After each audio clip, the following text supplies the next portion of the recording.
आप सभी YouTube family को जय माता दी। स्वागत करती हूँ अपने यूट्यूब चैनल पर। चैत का महीना आ गया है, सभी लोग माता रानी को याद कर रहे हैं। माता रानी आ रही हैं।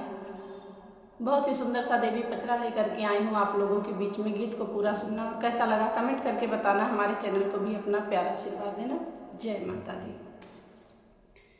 लाल लाल फुलवा मैया ढाउल फुलाने हो के चाली दिहली नाय, हो के चाली दिहली नाय। मैया मोरी मलिया फुलवरिया हो के चाली दिहली नाय। मैया मोरी मलिया फुलवरिया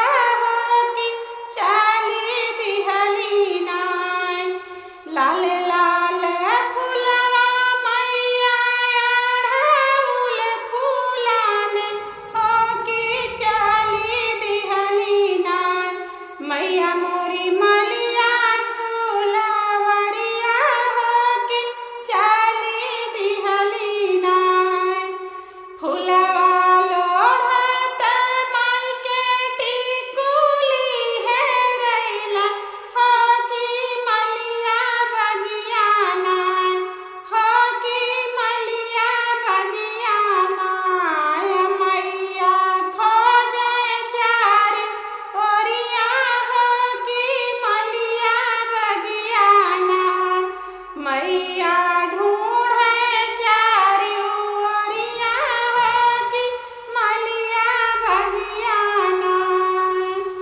खोजत खोजत मैया हारी थकी गईली हो के चाली दिहली नाय, हो के चाली दिहली नाय। वही मालिन दुआरिया मैया चाली दिहली नाय, वही मालिनी दुआरिया मैया चाली दिहली नाय।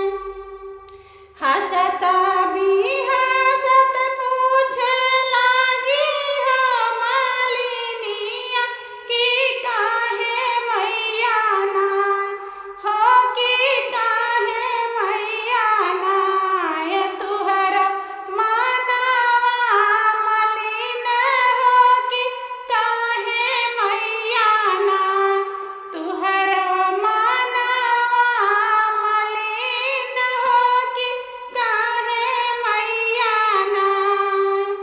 फूल लोढ़े गईली मैया तुहर फुलवरिया हो कि हेराई गईले नाय, मालिन हेराई गईले नाय। हमरे मथवा कटी कुलिया मालिन हेराई गईले नाय, हमरे मथवा कटी कुलिया मालिन हेराई गईले नाय।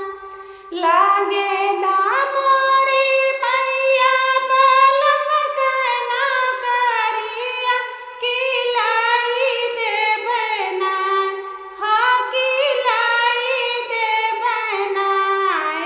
तुहके जोड़ा जोड़ा टिकुलिया मैया लई हो देबै नाय, तुहके